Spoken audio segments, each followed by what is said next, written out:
All right, good afternoon, everyone. Hope everyone's doing well. My name is Bonnie Gross, and welcome to Re-Engaging and Re-Energizing Teams with Be Civic. I'm the Social Investments Representative at Xcel Energy, and I'm also a proud member of Be Civic's Programs Committee who helped plan today's event. I just wanted to give a quick shout out to my fellow committee members who helped organize this, Erica McIntyre, Angie Riddell, and Shonda Vegas. Thank you all so much. A few quick reminders before we jump into today's content. If you need technical support, who doesn't, please reach out to Jess Welser and she'll help you out. You also might have noticed this event is being recorded, and we'll be sharing the video out with folks as well as some resources that we'll mention during today's presentation.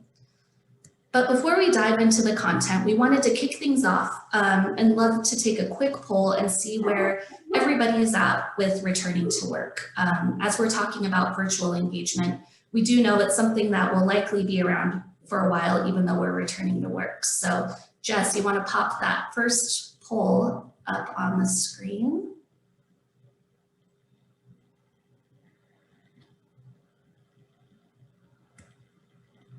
Sorry, maybe I'm doing things a little out of order, but I know at Xcel, we've been working from home since March 2020, and I hope we'll be back in the office after Labor Day, but I don't know if we have. Yeah, so this is actually not a joke. We are experiencing technical difficulties, so this is definitely my first one for thing where I'm apparently logged in multiple devices. So I'm going to figure that out and get back to everybody. You know what? Let's roll with it. That's totally okay. So we'll come back to that in a little bit, but we also wanted to have everyone do a little bit of commiserating and in the comments share some Zoom oops moments that you may have experienced over this past year. I know what Jess's might be, but put them in the chat, and we're going to do another poll at the end where we're going to vote on the best/worst Zoom oops, and the winner will get a prize. As you can see, I'm sitting in one of my friends' WeWork spaces because my signature Zoom oops, and I've been in meetings with many of you guys at this presentation, has been an unexpected and uninvited cameo by my dog, Archie. So Archie's at home, I'm here at WeWork, so we can get through the program together. So just drop those in the chat. We love to hear about it. And now I'm sorry, Jess, did you have something? No? Okay, sorry about that. All right, so now I'm sure you're ready to hear from our all-star speaker lineup that we have. We have a really, really awesome panel who have been charged in the last year to come up with creative ways to keep employees engaged and take virtual engagement to that next level. So you're going to hear from Jamie Ritchie. She's the Director of Community Relations for Brownstein Hyatt Farber Schreck. She leads Brownstein's philanthropic and community relations program, including charitable sponsorships, donations, attorney nonprofit board placement, and volunteer opportunities. So she's a busy lady. Before joining Brownstein, Jamie co-founded and served as the ED of WeCycle, one of my favorite local nonprofits. And she also ran her own law office for several years. You're also going to hear from Katie Curtis. She's the Director of Corporate Social Responsibility for Nutanix.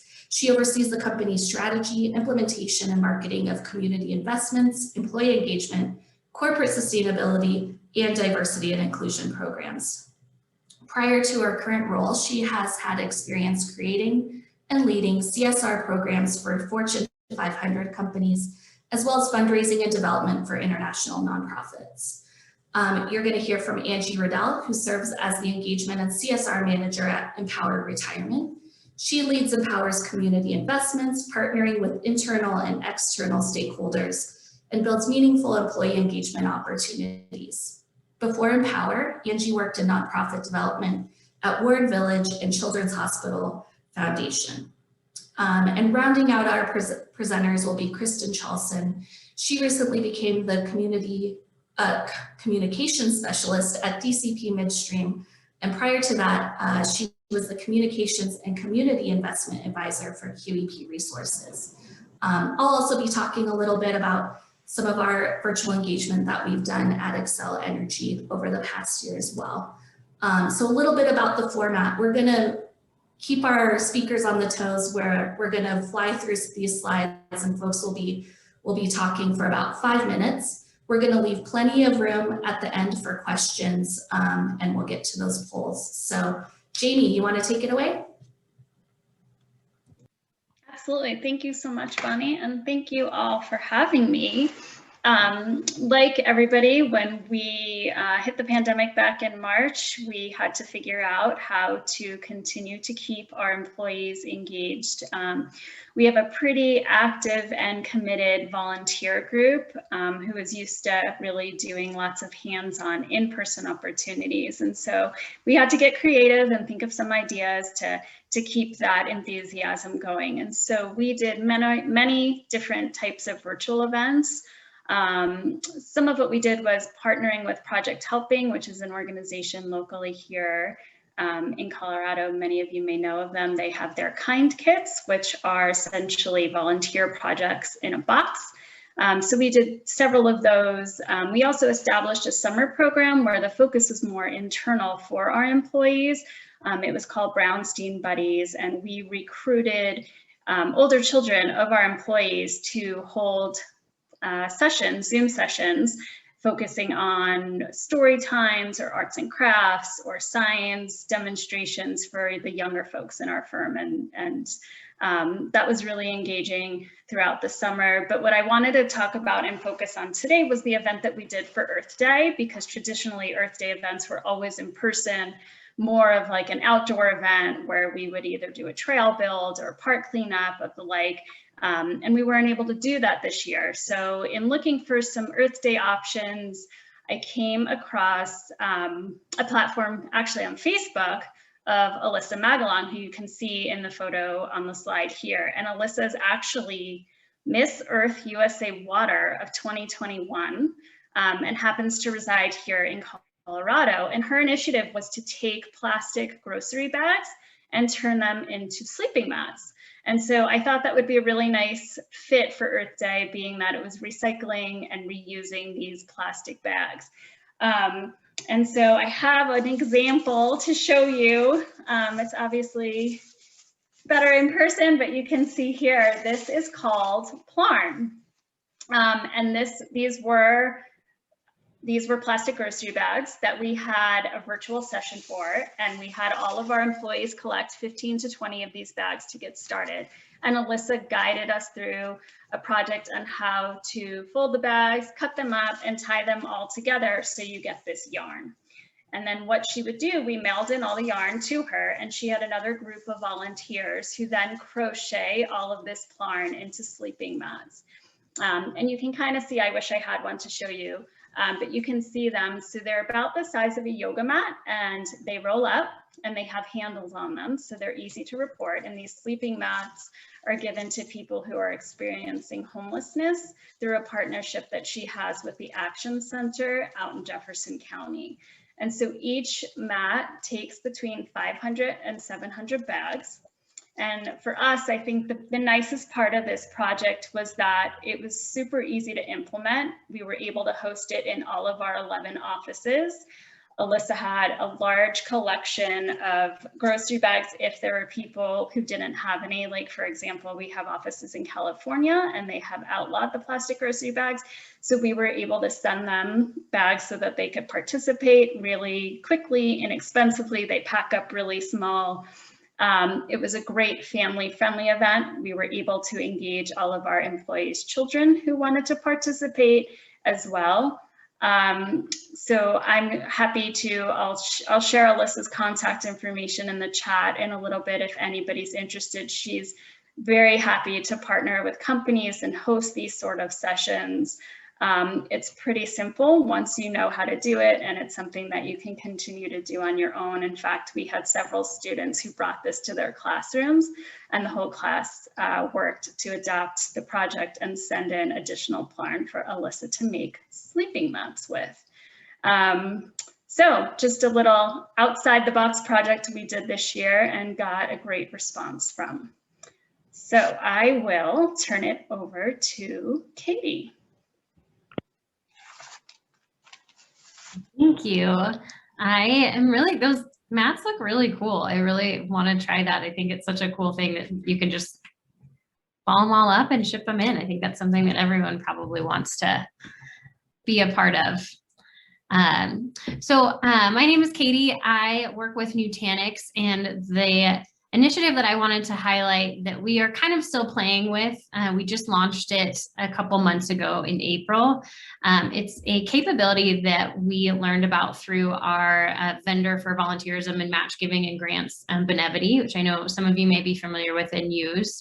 I don't know if any of the other vendors like CyberGrants or any of the other ones have this as well. I wasn't able to find any of that information out, but I wanted to share a little bit about our experience with this new program they're calling Missions. And basically what it is kind of a gamified virtual challenge for employees to do. So you do it straight through the platform the same way, they log in the same way they do to log their volunteer hours, sign up for volunteer events, do match giving, all of that.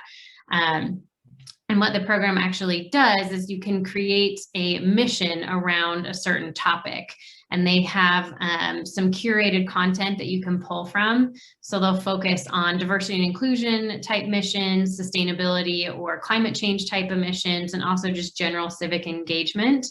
You can also create customized missions if you have something specific to your company that you want to do.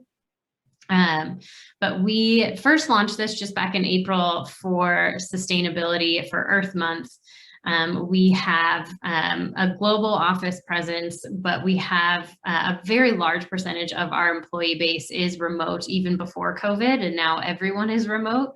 And so we, like a lot of people, have been really struggling to just get people engaged with the platform. So this was kind of born out of a conversation of, we just launched our, what we call our .Heart program and volunteer program with Benevity less than a year ago. And since we launched it during COVID, there hasn't been, I think we only have about 8% of our employee base that's like active in using these benefits of match giving and finding nonprofits and logging their volunteer hours. And so we're really trying to kind of go on this communications spree and develop the right strategies to get more people involved with it. So we haven't been able to use it a lot, but it has actually been received really well from the teams that we've identified. So some of the pros that we've experienced, it is a gamified platform. So you can kind of see here, I don't know if I maybe should have made this a little bit bigger, but you can see there's points earned for different tasks that you complete. And so you can kind of keep track of if you're doing a sustainability month, like during Earth Month, we did 2 saving water and adopting a sustainable lifestyle were the 2 missions. And then within those, we had about 8 different challenges. And then within the challenges, we had, I want to say over 25 different tasks that people could do. So you sign up for them and then mark them complete when they're done. And they range from watching a documentary about the earth or sustainability, to going to pick up trash in a local park, to taking shorter showers to conserve water. And again, they provide this curated content so you can really just kind of plug and play. It's very user-friendly for an administrator because all you have to do is kind of go in and say, oh, this mission looks really great. I select these tasks and these challenges, and I'm going to publish them live. And so then it's just immediately accessible to your teams. You can also add certain customizations to it as well. So you can use kind of a hybrid, like use a curated mission that already has all the content and then add a few that are specific to your organization. And we found that just really helpful. They've done all this background research, put together a bunch of curated content to suggest documentaries to watch, nonprofits to donate to that are vetted through their process already. If you have a global presence, it's really helpful because they have global nonprofits that people can volunteer with or donate to or learn about as part of a task or challenge. And they have that all curated already. So it eliminates a lot of sometimes hours of research putting that all together. And it's been a really great way to engage with teams. So we've launched it company-wide. And we've gotten some moderate engagement. I think probably the cons for us is we already have some pretty limited engagement with that program right now that we're combating. And so we've had probably moderate engagement. It's been probably like a couple hundred employees that have engaged with the program so far. And we have about 7,000, so we definitely want to get that number up. And so we're kind of finding the right content to put in there that people are interested in. I think the other con we've experienced is that it hasn't been the most user-friendly, I think, because even as I'm explaining it, like you have this mission and then you have the challenge and then you have the task within the challenge within the mission.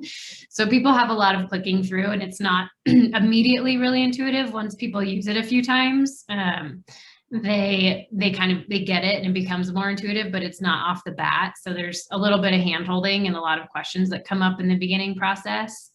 And I tried to include some snapshots of what we're going to be featuring for Pride Month coming up in June. So that was another curated content piece that they had was Pride Month. And we, to kind of help with that engagement piece, are pairing the missions with certain initiatives that the company's doing. So one, we have a big Pride Month celebration coming up.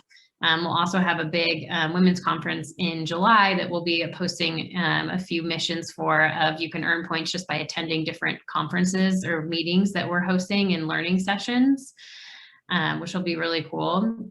Even for Pride Month, you can earn points just by attending some of the events that we call them life groups, our ERG group for LGBTQ+ are hosting. So they can earn points by attending those and earn them towards their challenge and mission. And then you can highlight people on a leaderboard that are ahead on points. So it's kind of cool because it creates that competition within each other. And we're right now trying to brainstorm and experiment how to do that amongst teams. So that's kind of the overview of this program that we're testing out. I think we've had probably moderate engagement and moderate results from it so far. But I've been really, really impressed with just the structure and the background and the support that Benevity's provided to help missions work. They even have pre-curated communications that you can just copy and paste and put into an email and kind of customize for your organization. But I will say, like, the process of that has been really, really great. And so I would really recommend anyone looking into either this one or something similar if you guys are looking for virtual engagement or gamification options. And with that, I'll pass it over to Bonnie. Thanks, Katie. I'm so jealous of that Benevity platform. It's really cool. I'm going to be talking a little bit about a very DIY thing that we brought to Excel and to one of our most treasured company traditions called Day of Service. So a little bit of background. Day of Service is our company's largest corporate volunteer event. We have employees volunteering across all 8 states, and I manage our Colorado employee projects. So each September, we all come together with friends, family, our customers, and volunteer in person at nonprofits across our service territory. And as you know, last year, that wasn't really possible. So what we had to do was get creative on ways that we could still engage and inspire folks to get involved and give back to the community. So we were looking for a very easy way and low cost and low barrier to entry way to get folks involved in the community. So we created Day of Service Bingo.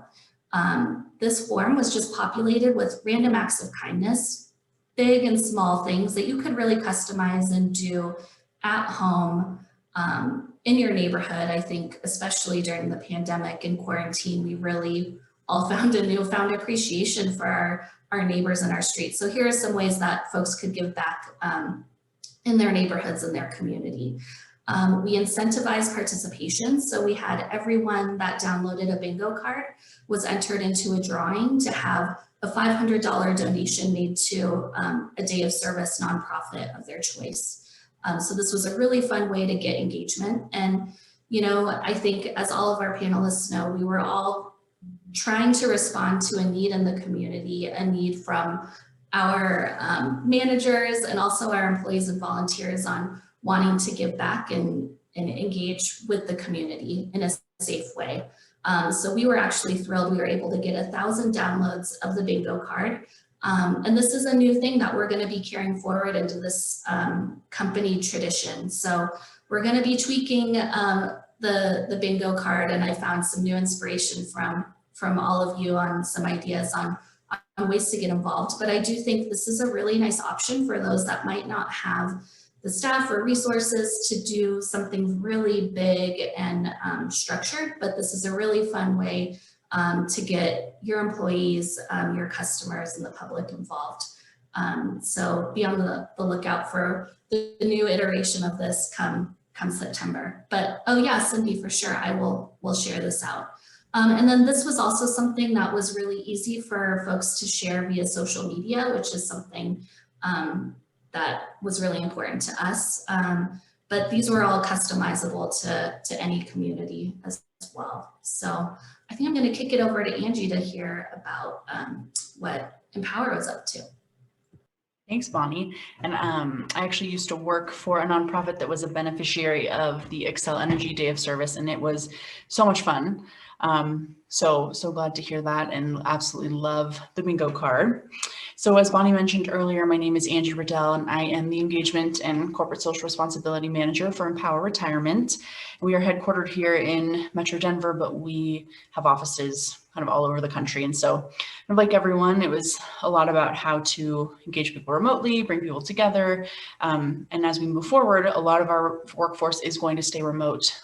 Many people have been given that option. So I think moving forward, we're going to continue to engage with a lot of these ideas that were shared today and continue on with what we've been doing in our diversity, belonging, and equity space. So Jess, could you advance? So just a little bit about our program, I think will help with context. So last year, we kind of reframed and rebranded our diversity and inclusion program to become diversity, belonging, and equity.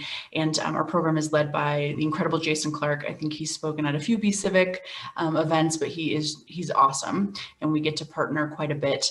But we really moved to diversity, belonging, and equity, I think, to be a bit more encompassing and to continue to kind of elevate the importance of this work at the company. We have our diversity council. We're really focused on data transparency, our business resource groups, which is what I'm going to focus on today, and then making big strides in our pay equity with the new law in Colorado and coming up kind of on the forefront of that, and then and so much more. So one of the things I wanted to talk about is kind of how our business resource groups have leveraged this virtual environment and really stepped up as leaders, and I think in hopefully some ways that other folks can use. Perfect.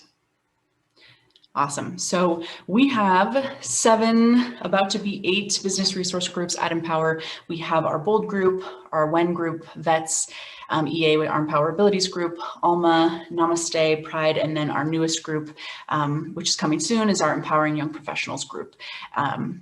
But kind of onto the virtual engagement side, the first thing that we did, and kind of like what Katie was talking about with Benevity, we do use that for our CSR work, but we also engaged with a vendor called Affirmity. And it's a very interactive platform that is kind of built for groups just like our business resource groups, or ERGs as they're often called elsewhere, or peer groups. But it's a landing site where people can join or leave. Hopefully we don't want them doing that, but they have control over their own membership. You can join all the groups, just a couple that really resonate with you. It's where people can sign up for events, get communications. There's message boards. There's a lot of different ways that people can engage with that. So that really boosted engagement. I think we're looking right now close to 50% of our workforce is engaged in at least one business resource group, which is really fantastic for us to have. But moving forward, so I think, first of all, I made a little error there, but spelling error. But I think would be remiss to not note that, of course, today is the 1-year anniversary of the murder of George Floyd, which I think was a big influence in our business resource groups really stepping up, and our company taking them more seriously and really looking to those folks as leaders. So the first thing that we did, our BOLD group, so our Black Organizational Leadership Development Group, held a series of forums after George Floyd's murder, really to facilitate questions, but also to provide a space for our Black colleagues to really share their experiences, and to provide space for people to ask questions and to have some more vulnerable and really challenging conversations. And they were really, really effective. And we've continued that with other business resource groups, and also continuing this conversation to make sure that it's not forgotten and that people continue to focus on this work. And then the other two are kind of similar, but I think we saw huge engagement there in Black History Month in February, and then Asian American Pacific Islander Heritage Month, which is now in May. Our groups held series of talks. So for Black History Month, BOLD held a kind of a 1-hour webinar every Thursday with different topics, two of which I loved. Was one talking about Black inventors, and then the other one, the history of Black banks, which is certainly important to the financial services world. But it always started off with a Kahoots quiz that really, I think, shook up what people thought they knew about these topics. Prizes, of course, and then a really interactive presentation. People got the chance to share things that people just didn't know. And so we saw hundreds of people sign on to these, which was really cool. And then our Namaste group has done something very similar, but it's been a little bit more virtual event based. So we had a cooking demonstration that was done, which was really awesome. And then I'm blocking my own view. And then we had a virtual visit from the Nathan Gipp Foundation, which is a foundation that our Namaste group supports, but they came in and did kind of a lunch and learn, and then did a really deep dive into discussing cultural appropriation. So I think having business resource groups, I know not everybody does. We are really fortunate and empowered to have a lot of people really involved there. But I think kind of no matter how your peer groups are set up, this is a great way to engage people. I think it was a great brain break. People did these webinars usually during lunch to give people a chance to kind of sign off from work, still be engaged with their colleagues, but then talk about topics that people just often overlook or haven't ever even thought to talk about. So yeah, I'm going to, I believe, pass it over to Kristin. Thanks, Angie. Yes, so I'm going to kind of wrap everything up on this side of things, on all these great ideas on how we communicate to our employees and engage and connect them. So what I'm sharing with you today is what I've been doing prior to my new role. But again, want to share some great ideas on how we engaged and connected employees through communications while I was at QEP. And so, as you know, people's preferences for feeling engaged and connected varies widely, and it's something everyone experiences differently, but it's about being seen, heard, appreciated, and acknowledged. So what has worked and what has not over the past year for employees? And I'm hoping you can take something new today for your employee communications, especially as we start moving back to the office full-time or are even beginning a new hybrid office setting. So first things first, how do your employees want to communicate? It's as simple as just asking. If you can do an all-employee survey just about communications, I would say do it. My team was very forward-thinking back in March of 2020, and we were able to survey out to our employees in April to ask about communications. And if you can't do a full survey, try adding one-question pulse surveys to your communication emails, intranet, or corporate newsletters. Just make sure you're asking the right questions in order to get the takeaways that you want from them. So we asked our employees, how often did they want to receive communications? From who? What relevant topics were important to them? And also another easy way to see how your employees want to communicate is checking your software application analytics. If you have multiple applications for communications, such as your company intranet, social platforms like Slack or Workplace, you should have access to see how often employees are engaging on those sites. But by asking, you find out what's working and what's not. You can find out that one of the applications that you've implemented isn't being used at all, which might save you time and money down the line. So either way, Employees need access to appropriate communication channels to stay in touch effectively wherever they are. So what that brings us to our next bullet is consider adopting new ways to communicate. So once you know what your employees want and need, create a communication plan and stick to it. Create a cadence of employee communications from employee meetings, monthly newsletters, weekly video messages. Whatever way you want to communicate with your employees, just try to stick to a routine if you can, so employees get in the habit of expecting those communications and knowing where to find them. Virtual town halls, I'm sure many of you had to experience this in 2020, and this was really something new for QEP, and we had never done before prior to the pandemic. And when we began, it was just our CEO on the phone for 30 minutes, like rambling on and on. But we saw a significant bump in participation once we moved to video and included all our executive committee members and had special guests, which was a want that came out of our employee communication survey. And we also included different ways for Q&A to reach all our employees. That would be from asking an anonymous question prior to the meeting or to live questions during the meeting. So just have those type of options too when you have those settings. Also with these virtual meetings, they do have a cost savings and allow messaging to reach all employees at the same time, which I think is why most companies will probably stick to some form of all employee meetings virtually moving forward. You know, you don't run into that issue of like, well, we're having this meeting and then we need to do this meeting again at this location. And then something comes up and it never happens. And then people are just, you know, playing kind of that game of telephone tag where the messages are getting mixed. So I think it's just something that's here to stay. And also using information portals, like having a one-stop shop landing page for specific topics on your intranet is a great way to share communications. Podcasts are pretty simple to set up if you have tech-savvy employees. We use them to engage and connect our employees through fundraising efforts last year, as well as wellness incentives and employee storytelling. So that was fun and different. Social messaging, if you have a company social media platform, use it. You can create messages from your leadership team on there. You can have employee resource groups or volunteer leads share what's going on. So that's a really easy way to get your communications across. And then what I like to call water cooler opportunities. So one thing we learned in our survey again was that employees missed interacting with other employees in a casual setting. So we created opportunities for employees to connect. We created a program called Converse and Connect, where 3 employees were paired up each month for an hour conversation about anything. We provided icebreaker questions if needed, but we did see an increase in participation each month in that program, and it also connected employees across all our locations. So that's really a great way to, you know, get employees to get to know each other. And then we also had some managers have water cooler chats before weekly team meetings, where they would just pair off employees in the team into breakout rooms, and they'd have 10 minutes to catch up on whatever they wanted to. So whatever you implement, though, just make sure it's easy for employees to access so employees can transition easily from home to office if needed or wherever they are.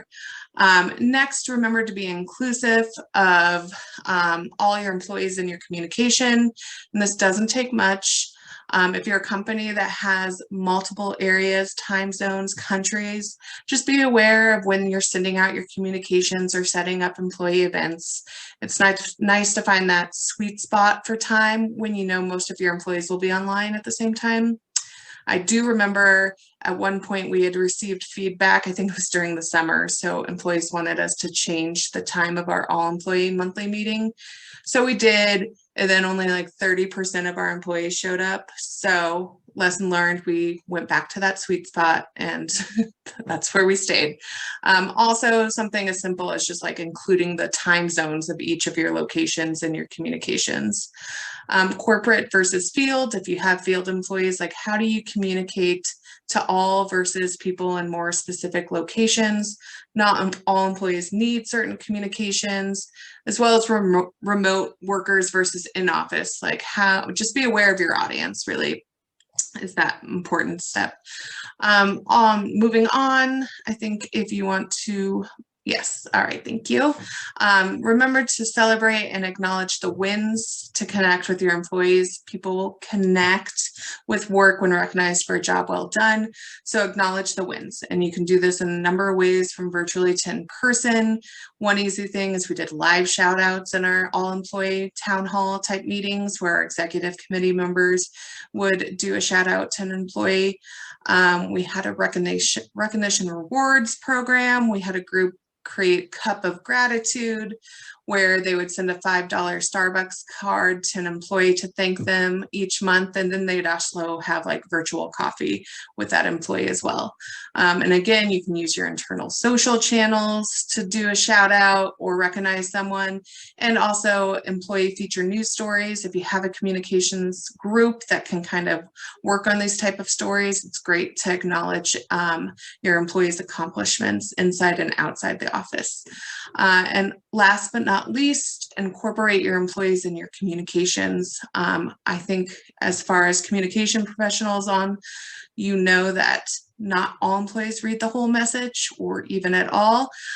So what are some ways that you can ensure employees are getting the full message you want to communicate with them? Have an ask.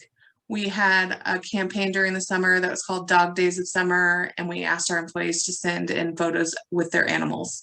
That one was very popular. Everyone sent their photos of their animals in.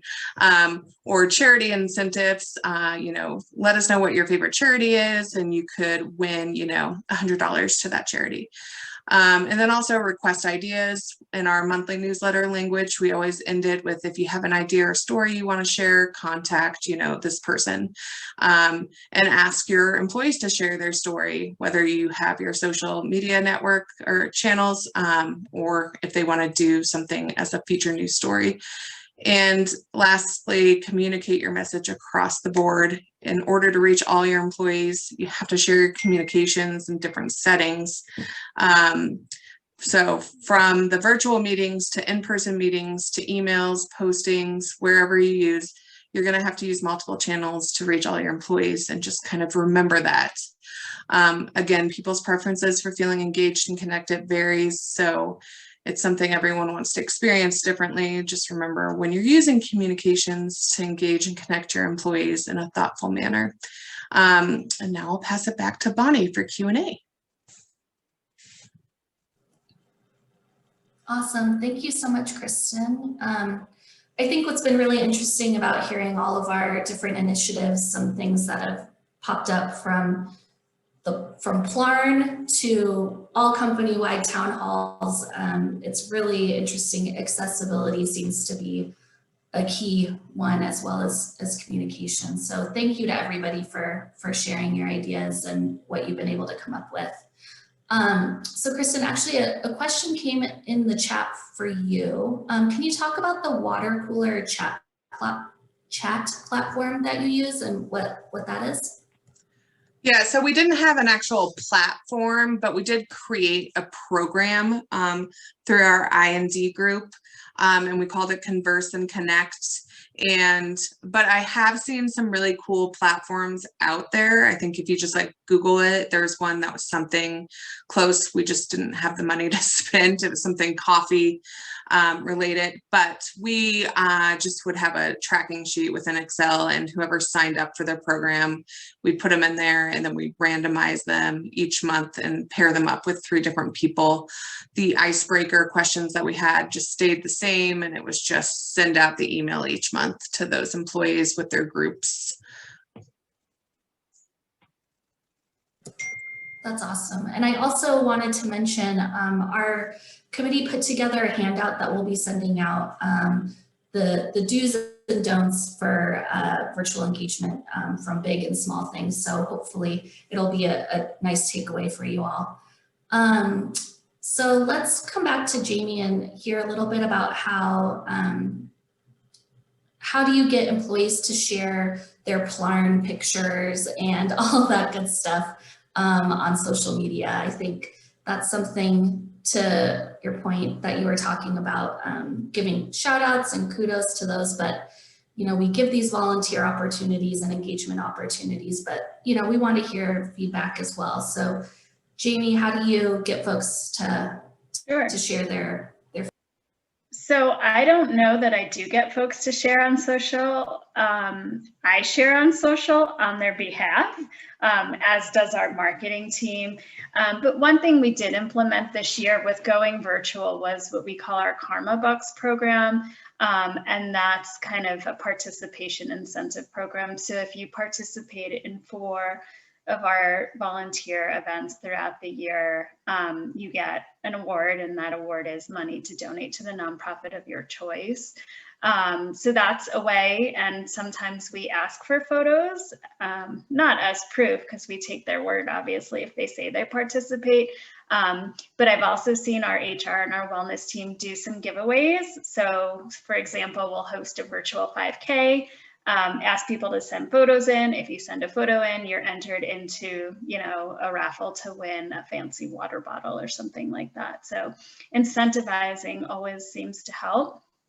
And when I share on social, I'm just always really conscientious about trying to tag everybody. So even if they're not sharing, their contacts will see.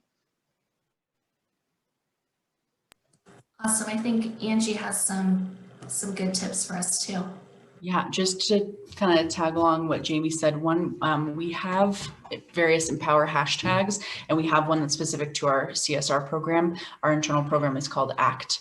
And so we use the hashtag Empower Acts across Twitter, Facebook, Instagram, all of those. And so we often will just ask people when they're posting photos. We also certainly encourage, and I think it's more common with in-person volunteer opportunities, but we ask people to do that. We also ran a promotion with the Denver Broncos. We do have Empower Field, and so we partnered with them last September along with the Alzheimer's Association and asked people to share their personal connections, their stories, and use, once again, some specific hashtags. And for every post hashtag, whatever, we did a certain amount of money to up to, I think, $15,000 each to the Alzheimer's Association. So it was a really great kind of combined effort. So if anybody has a partner, not necessarily a sports partner, but something like that, that's always a great way to incentivize people to do social as well.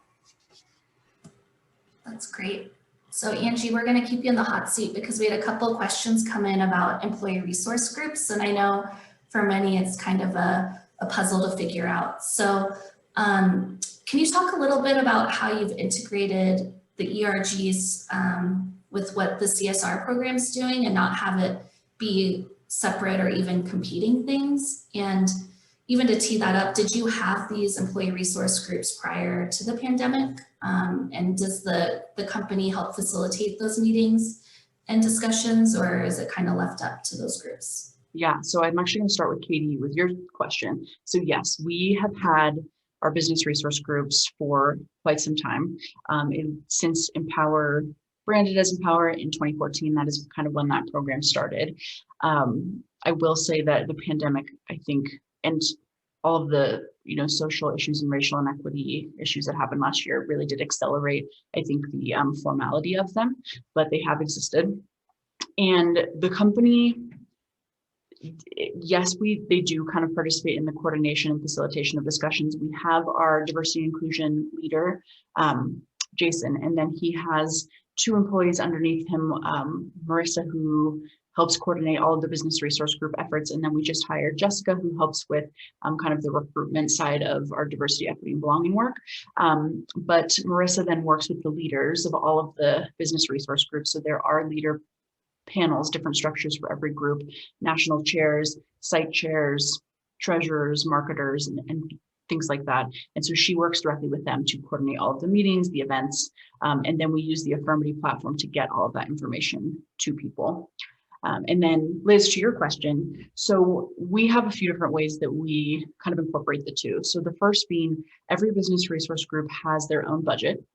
And they are encouraged to use that budget certainly to host events, but also to partner with nonprofits.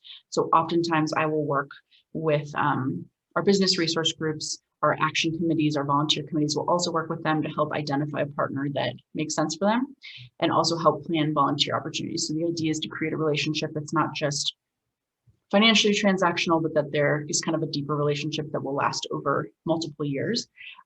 So that's one way. And then we do see a ton of our business resource group members are also folks who love volunteering. They're also on the volunteer committees. There's a lot of that overlap.